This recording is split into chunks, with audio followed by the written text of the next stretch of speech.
Good afternoon, everyone. Welcome to Meditation and Mindfulness. My name is Paul Ruther. I am the manager of docent programs here at the Firecracker. And the Firecracker, for those of you that don't know, is the Smithsonian's National Museum of Asian Art. And you are here for our Meditation and Mindfulness program.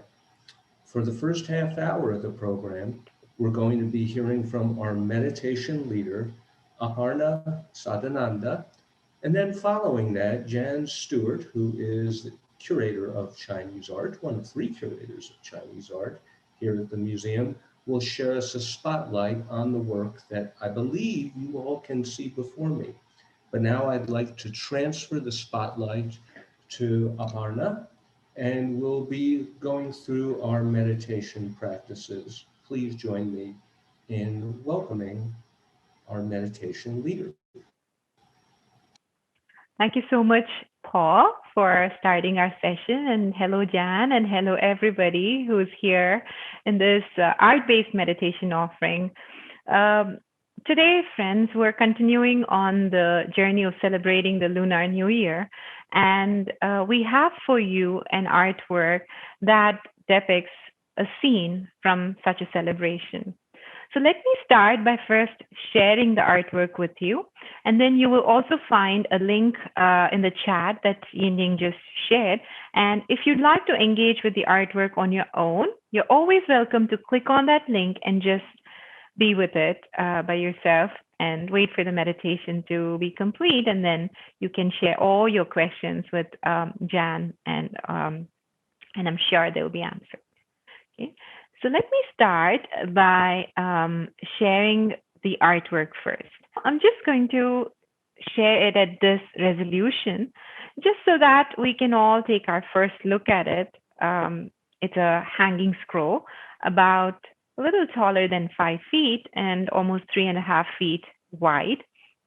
It's from China, from the 15th to 16th century, a hanging scroll with ink and color on silk. So at this point, feel free to adjust your device screen. So, when we meditate, when we look at it closely, it's easy for you to look at it and also set your device in a way that you can hear me clearly. Because for this meditation practice, all you need to do is to be able to see and hear me.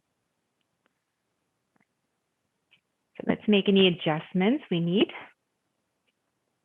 And then I'm going to pause the sharing just for a few moments so we can all center our attention.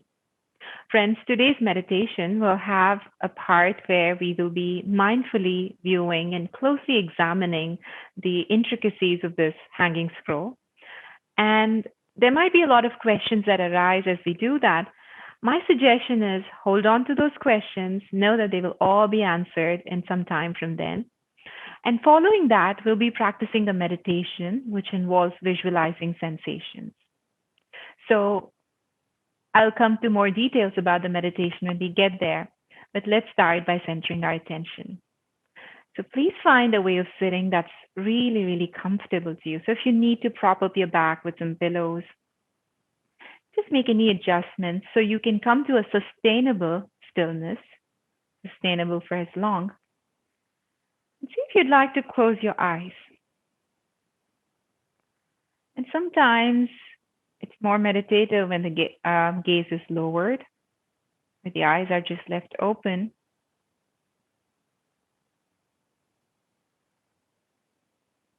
Let's all take this first mindful breath together. A deep breath in through the nose. Deep breath out through the mouth.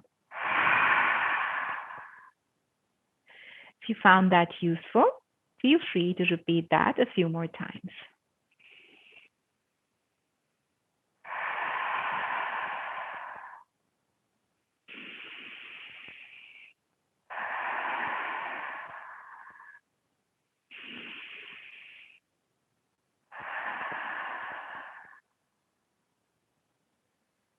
And the breath could be our first tool, like a thread that draws us our attention to being here and being now. After all, we breathe now, in this moment. not in the past or the future.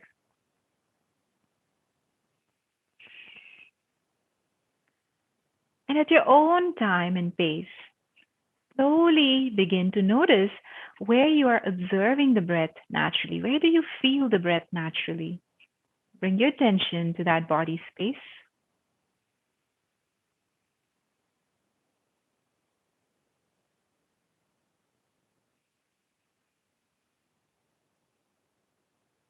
And through that, slowly let your attention evolve, progressing to the whole body. Notice the presence of the legs, the arms, the torso, neck, and head.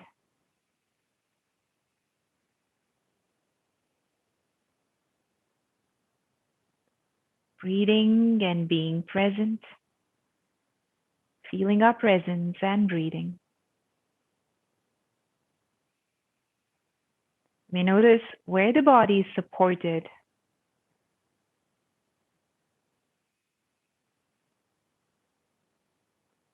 And all of this, as you observe all of this, you could silently repeat to yourself, breathing in the word here, and breathing out the word now.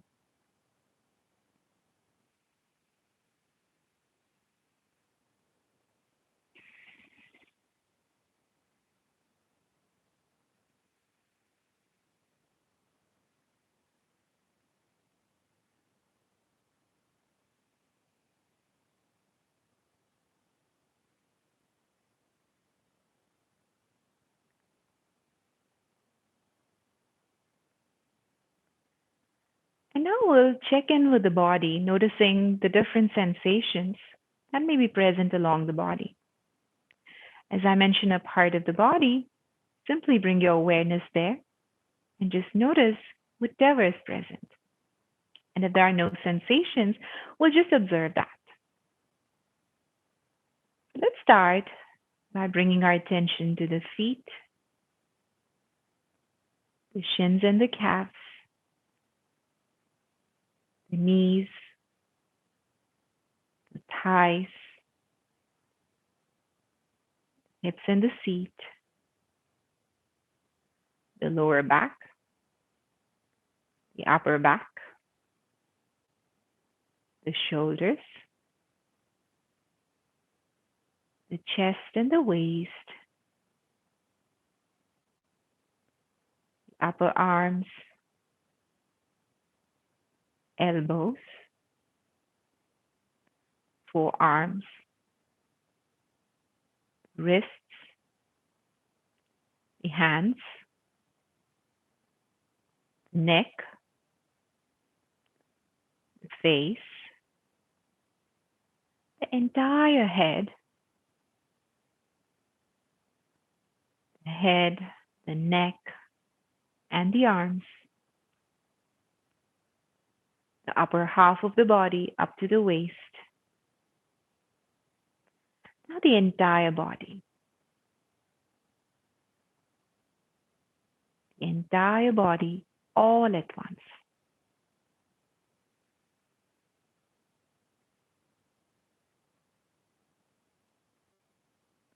And as we are tuned to the body, intimately connecting with all the sensations, just notice if there is an urge to shift or make adjustments, just so that we can all discover that space of relaxed awareness in the body, and through that, hopefully in the mind.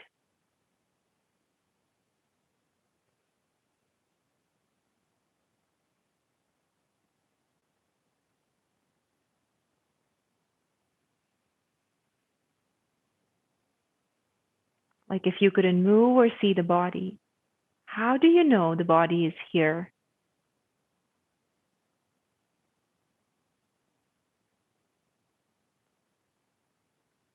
And when we've seated our attention into this presence we hold wherever we are and just as we are, we could slowly open our eyes. Now begin our journey of closely looking at the artwork.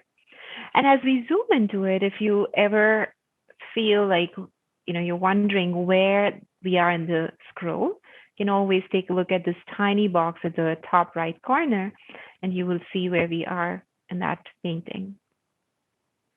So let's start by first observing the painting as a whole, the scroll, the beautiful green borders here, the top and the bottom, a little bit on the sides.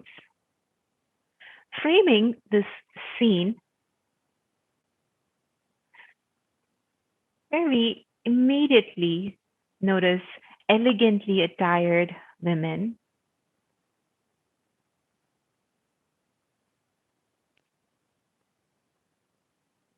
and through their imperial attire, we could guess that these buildings here might be palaces. In this case, a two-storied palace.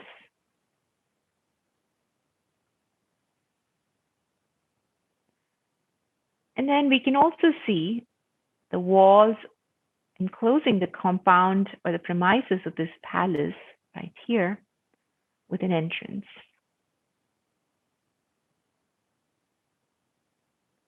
Let's pay a little more attention to the ambience of this painting. Notice the lighting shown through these colors, these very brownish tones. And notice the kind of trees and foliage or the lack of these.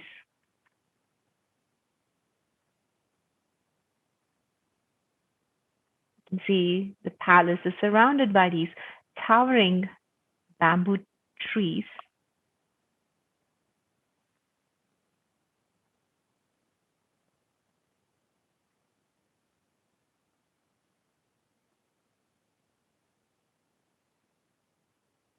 Then amidst these bamboos, we also see flowers, pinkish flowers here. And the shrub or the tree bearing these flowers has foliage.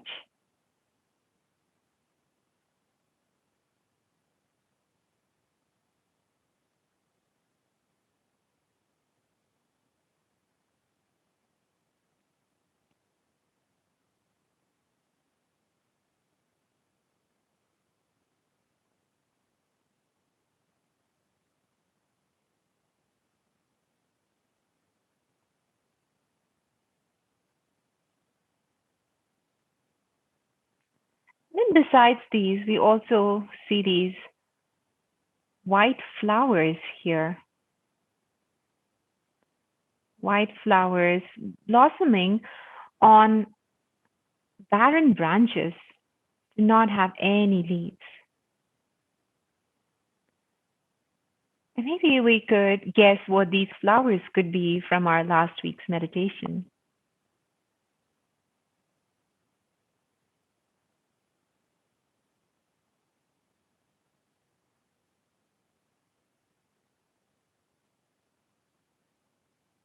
And all of these trees and flowers suggesting the time at which this is happening, the time of the year, and the overall lighting of this artwork suggesting the time of the day that this could be.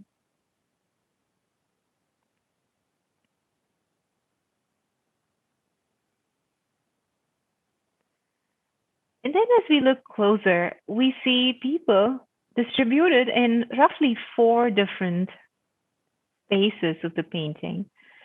So right here inside this chamber at the ground floor of the palace, we see a group of women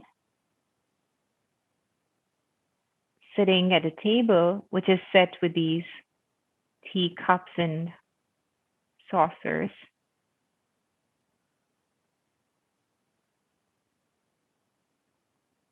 And then here we also notice a woman standing on a small bench or stool and hanging a picture of somebody. Another woman standing beside her. as if giving her instructions or guiding her as she puts up that portrait.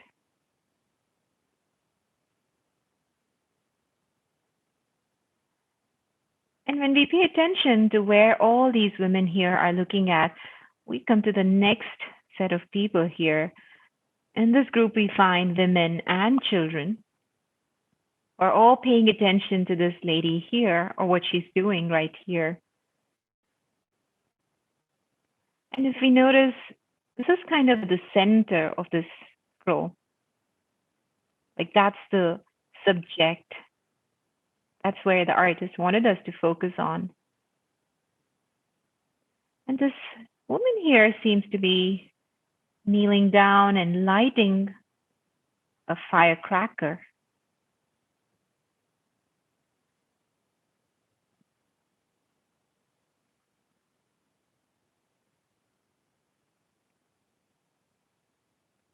We can see the children closing their ears in anticipation, the bursting of that firecracker.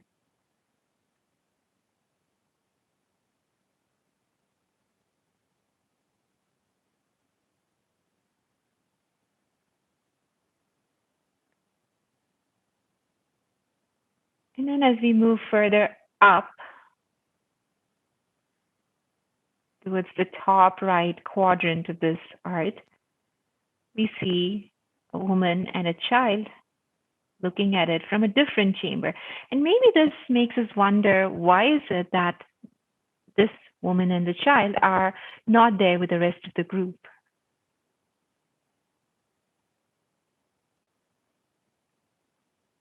We can notice that they're standing in front of this, perhaps a painting of an animal that looks like a cross between a cat and also looks like a tiger without stripes, maybe.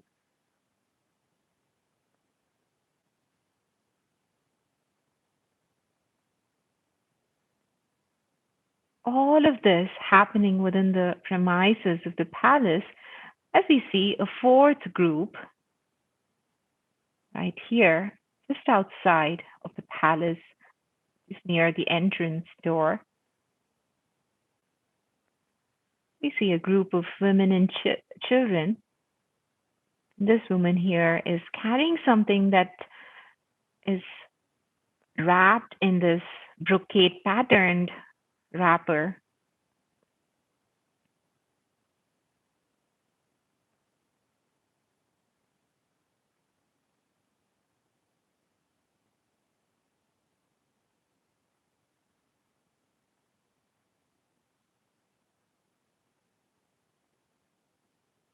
Like they're visiting this group of women here in the palace.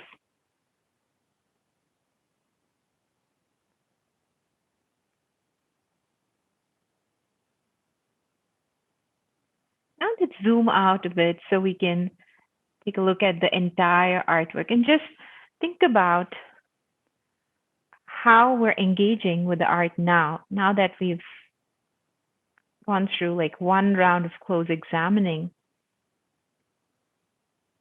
How do we feel about ourselves in the presence of this hanging scroll?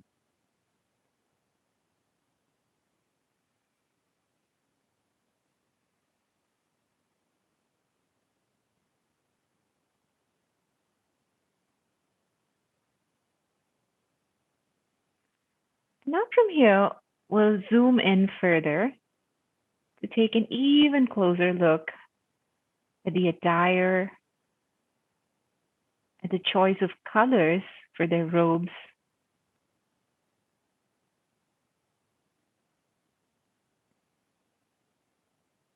Maybe you already noticed that most of these women are, or children, seem to be clothed in robes that are greenish or reddish with patterns of brocade and gold. And if you pay attention to their head ornaments, you find some of them wearing tiaras and some of them don't.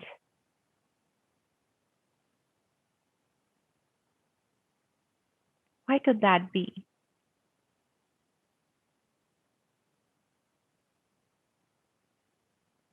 interesting to notice that even the candle here is in red.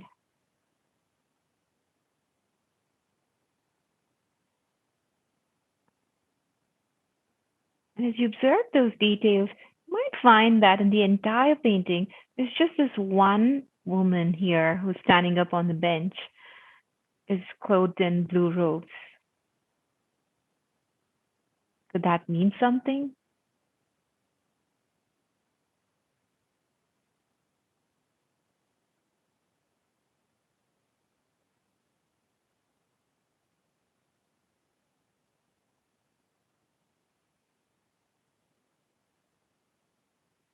Now we'll focus again on this center here, on these children who seem to be reacting to this anticipation of the noise that could come from the firecracker. Reminding us of a situation where something is not yet there. We're reacting to it just in the thought that this could happen. And that we could use as our inspiration for meditation today. So if you now wish to continue looking at the screen, you're welcome to do that. Otherwise, if you'd like to practice this meditative technique, please find an upright spine posture. And as we visualize different sensations, please do notice that we might find some sensations to be triggering experiences or something that we're not ready to process on our own. So if you notice something like that happening, and if you don't want to process it at this moment all by yourself, you can come back to the refuge of your breath. Maybe place a hand over the heart or both hands over the heart. Just feel the breath.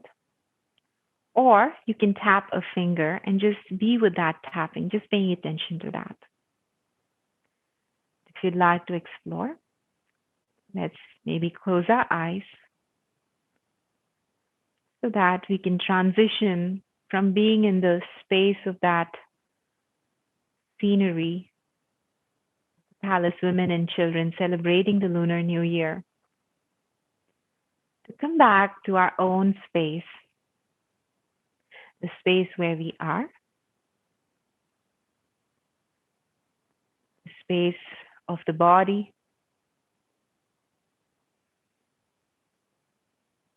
Just for a moment, imagine each one of us being here now in togetherness with a shared intention of finding our own unique meditative space.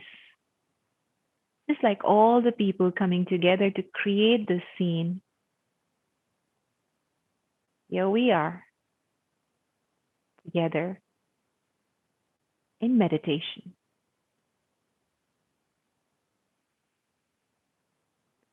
Let's come back to the body. Feel free to shift or do anything so you can relax as you become more present in the body.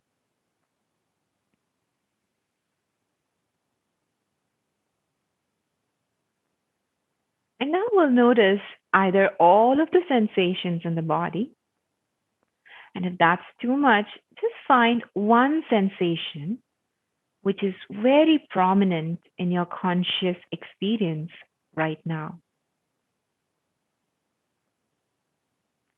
Notice where it is.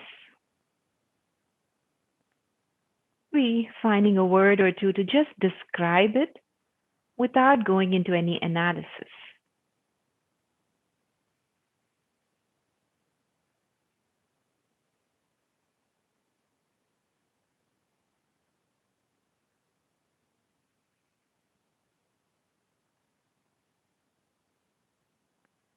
Now let that sensation be.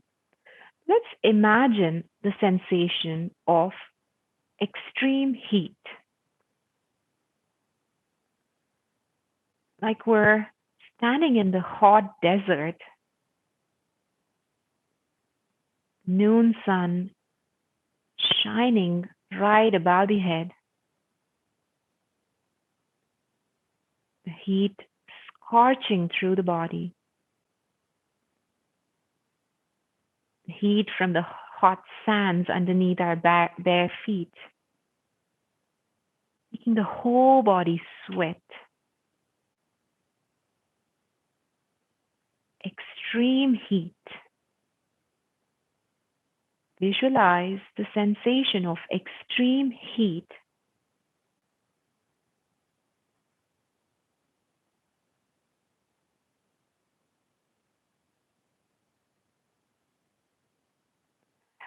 And then just check in with the body to see how the body or the mind might be responding to the simple visualization of extreme heat.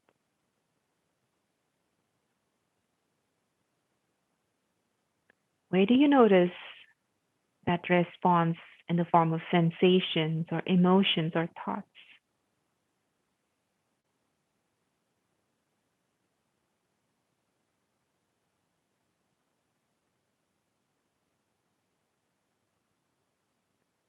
And then, when that is complete, we'll let go of the imagination of extreme heat to now imagine extreme cold. Imagine you're standing in some polar region, standing barefoot on ice, cold drafts of wind, almost cutting through the skin. Extreme, frigid cold. So much cold that the fingers and the toes are numb.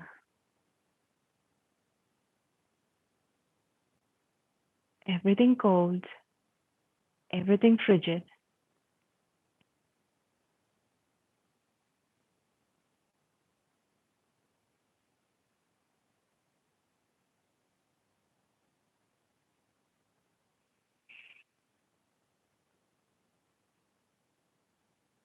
And now check in with the body to notice what is the response.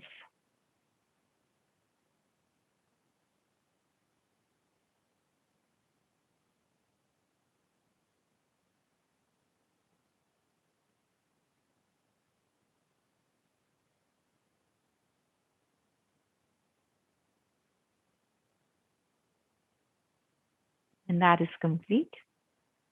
Let go of the sensation of cold. And now visualize the sensation of heaviness.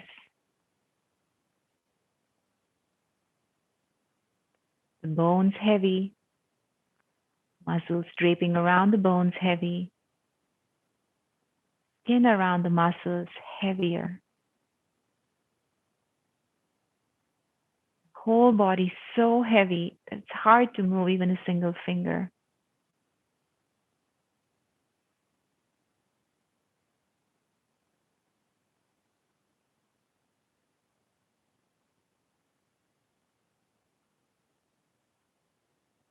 And check in with the body.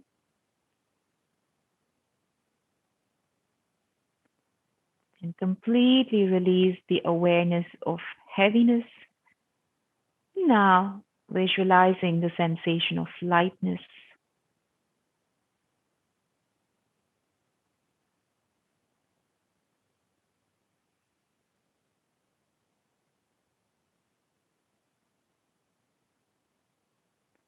Then checking in again with the body.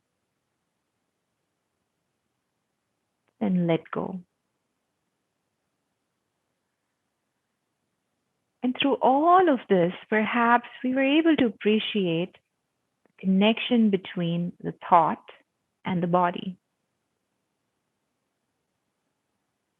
Here, the imagination being the stimulus and the body's sensations being the response. Notice how here we have two choices that we could imagine ourselves to continue being in that space and continuing to have that reaction in the body and the mind. Just like these children here. Or we could be like this child looking at it, witnessing the firecrackers bursting from a certain distance, like the space between the stimulus and the response.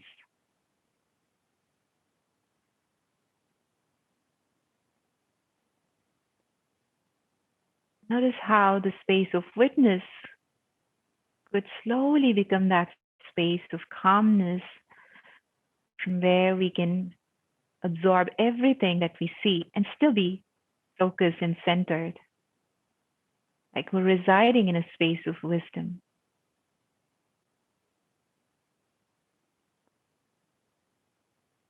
So let's join palms in prayer, taking this moment to thank ourselves for practicing today with an open mind, with a receptive heart.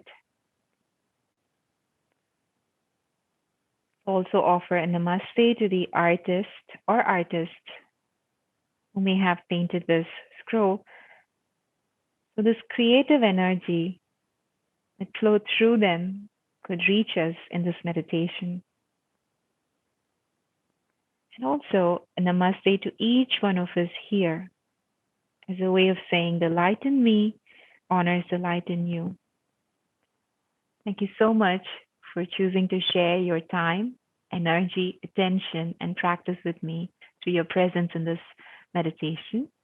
Just before I leave you, I would like to leave you with a few words by Viktor Frankl. These words are often credited to Viktor Frankl, who was a Holocaust survivor as well as an Austrian, I think, doctor. And it goes like this. In between stimulus and response, there is a space. In that space lies our power. And in that power lies our growth and freedom. Thank you so much. Namaste. And now it's over to you, Paul. Thank you very much, Aparna. Jan, have you ever had such a great introduction to begin a close and scholarly analysis of a work of art? So everyone, I'd like to introduce Jan Stewart, the Melvin R. Seton Curator of Chinese Art, who will help us look at the paintings through another lens. She may address some of the comments that appeared in the chat room, but if not, we will circle back to them following her presentation. Jan, please. We've just had such a wonderful way to look at the painting that I hope I can add a little more context, but I really enjoyed what we were going through. And while we were looking at meditation as being good and for our health, this painting, and I'm trying to center it a little bit better because I don't think you can see the bottom. There we go. This, I think, is also very good for our health because it's about family love and connections in the time of a festivity, the time of Chinese New Year. This is New Year's Eve. And while meditation can bring us calm, Chinese New Year brings us anything but calm. It's a time of excitement, festivities, sensory stimulation, and all of those are captured in this painting. Of course, the New Year in China lasts for 2 years of celebration. 2 years, don't I wish, 2 weeks of celebration. And it is punctuated by quiet interludes for venerating the ancestors. But what we have captured here is family love and anticipation, as was said. And I'm going to zoom in and make it larger, but I would like to comment on why it seems dark. It's painted on silk. And silk, this painting I would date to about 15th century. It's unsigned, undated. So it's art historical investigation that dates it. And silk darkens in exposure to light and air. So originally this would have been almost a cream colored background. And you can see the jeweled colors really stand out. And when you look at that brushwork, This is exceptional command, creating tensile lines suited to their highly descriptive purpose, but the lines are still subtle. They have an innate aesthetic quality that commands your attention. So this is a consummately fine work of art that I believe would have been created for a princely household. It's not specifically a depiction of one household, as far as we know, but it falls into the category that starts in the Ming Dynasty, roughly the 15th century. You begin to have a tradition of artists painting holiday celebrations, and then those can be used as holiday decorations. Now, I'm going to just go through a couple of the sections we looked at and maybe make one or two more comments about them because the details are so charming. Here, we look at the little boy who I think is probably just a little bit too young to have been down on the ground. He's getting ready for bed, but it's almost midnight and it's New Year's Eve. So he's watching with his caretaker, who could be an imperial consort. And behind him, this is not a painting. This is looking into the window of the room, probably the very room where he's going to sleep. And that big gold object is a brazier. Of course, this is winter. This is New Year's time. You see him looking at camellia flowers in bloom. So it's, roughly February. And remember, our Chinese New Year just occurred on February 12th this year, tied to the lunar cycles. So red is an auspicious color. That's why the little boy's wearing red. That's why they're emphasizing the red flowers. We saw the plum flowers earlier that can be light pink. So it's all full of warmth and anticipation. And this lovely, fluffy cat. The word for cat in Chinese is a homophone for a word that means 80 to 90 years old. And it's an indirect wish for longevity. Because one of the holidays that occurs in this 2-week period of Chinese New Year is People's Birthday, People's Day. Everybody in traditional times turned 1 year older at the New Year. So it's also a perfect time for wishes of longevity. One last detail, if that is large enough for you to look carefully at the cat, there is a red ribbon, a bow tied around his neck. So even the cat is decorated in red for the new year. Now I want to move down a little in the scroll and bring us over to the family scene where we look at the banquet. And this, every New Year's has a wonderful banquet. And it's on New Year's Eve. It can be late enough that it goes into the New Year day. And here they're getting ready for the banquet. We have one woman in the household who I think is probably a servant or a very lesser, like a concubine, a consort, but a lower rank one. And she's putting up this poster of this horrendously ugly man. Why on your major holiday do you want such an ugly figure on your wall when you're about to have the biggest celebration of the year? He is called Zhonghui. He's the demon queller, and he will scare away all evil.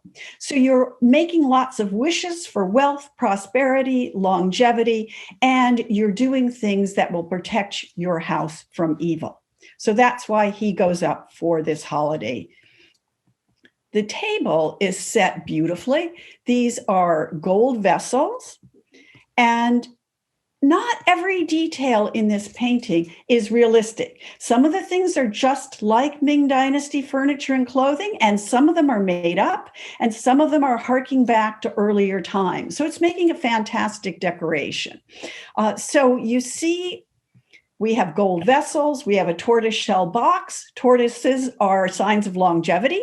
So here they're little sweetmeats and nuts and things and seeds. Seeds are always out in Chinese New Year because one of the wishes at Chinese New Year is for fertility, having more children. And the word for seed sounds like a male heir, a son, an son. So there are all kinds of word games being played here. Notice that this stool is black with little bits of white. That's mother of pearl inlay in black lacquer. This is multicolored lacquer, the chair she's sitting on. This is red lacquer.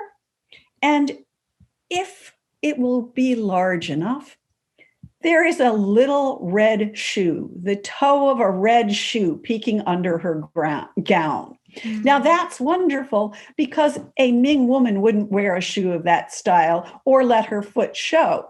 So this is harking back to the 8th century, to the Tang Dynasty, to an idea of strength. So on the one hand, we have customs from the Ming that show elite culture, and we have an artist that's bringing in things from past royalty and past ages that make the whole scene just vibrate with energy and good wishes. We've looked at the boy with the firecracker, and he is on his robe wearing a little bit of a badge here. It's been embroidered on his robe in gold thread, and it's a festival badge showing both rank, showing an allusion to Ming court customs, and showing that this is probably the male heir in the painting. He's the special boy. That's why he's getting the special robe and the special treatment of watching the firecracker. Now, and I'm going to have to finish up, but our little young woman who is lighting the firecracker is apparently a little bit afraid of fire. She has that flame on a very long stick, an early match. And here is the firecracker. So she's bringing this over to the fuse here. This is a candlestick because this is New Year's Eve, and the artist is going out of his way to show that it's night. We also have, which was nicely brought up, we have visitors coming into this palace compound or elite compound. We can't be sure it's a palace. This is a ball. This is a fabric ball, and it's probably going to be hung as a decoration, but possibly tossed around by the children.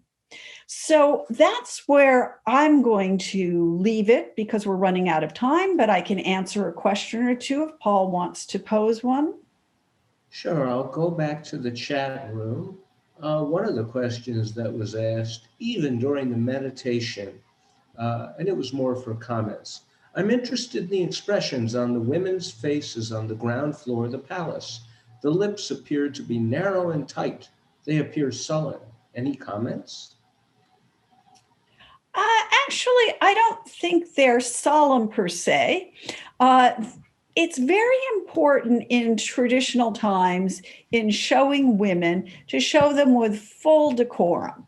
So you want them to look beautiful, you want them to look elegant, but it's not sour and sullen. It's making sure that, there's some cultures, I think of my Italian friends, can be very emotive. Maybe I'm Italian, here I am using my hands. That would not be appropriate in 15th century China. You are going to be very discreet. You're not going to be expressive with your facial muscles. So I think it fits the time period. But they have very, you can see them looking intently. I think they're happy women, but they want to show their decorum. Okay, 2 more questions I think we have time for. I hope I didn't miss this one if you already answered it. Yuen asks, what is on the tray the lady is carrying? It's a great question. And I am spending a lot of time trying to figure that out. I believe this tray is being brought into the main room to be a table decoration. It has a little ball at the top that is very similar, but in miniature, to the larger ball that we see being brought into the compound. So it's decorative. And there are little figures on the tray. There's one in blue and one in red. And these two figures are human figures. And I think they may actually be made out of dough. Because there is a tradition of making dough dolls, often for New Year. And it's impossible, even if I blow it up, but there is an ox behind the figure in red. I think that's also a dough figure. And I think it refers to the spring ox. There's one day in the traditional Chinese New Year that celebrates the spring ox. New Year comes right before the season of planting.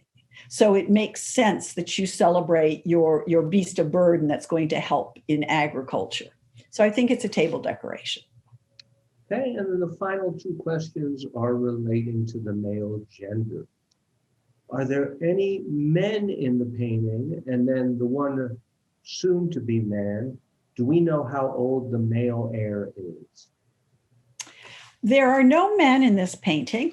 So in the most elite levels of society, the men and women would have separate compounds, residential buildings in a larger compound. New Year's Eve, here we have the elite women and the elite children together. And then on New Year's Day, the male head of the household, and it's always a male in the traditional times who is the head of the household, he will invite the women and children over. So they do spend part of New Year's together, but not in this scene. The age of the boy is unclear, but he still has top knots. So he's going to still be probably, I would say, no more than 6, 7 years old. And yes, he's certainly going to be the next leader of this household. And whether or not he is meant to be an absolute imperial emperor type, we don't know, because again, one of the conflations that happens is these paintings are full of good wishes too. So an elite household is hoping for the best for their son. Okay, thank you, Jen. Thank you, Aparna. Thank you, Yin Yang behind the scenes. And thank you all for joining us on this snowy Friday. I hope you can join us next Friday for another session of mindfulness and meditation with an art spotlight. Have a great weekend, everyone. Bye-bye. It was great joining you. Thank you, Jan, and thank you, Paul, for such a beautiful session. And I must say, Jan, through your spotlight talk, I was able to see more details. And thank you so much for taking us through space and time with this artwork. And I wish you all a very nice, mindful, relaxed weekend. And hope to see you again on Monday. Take care.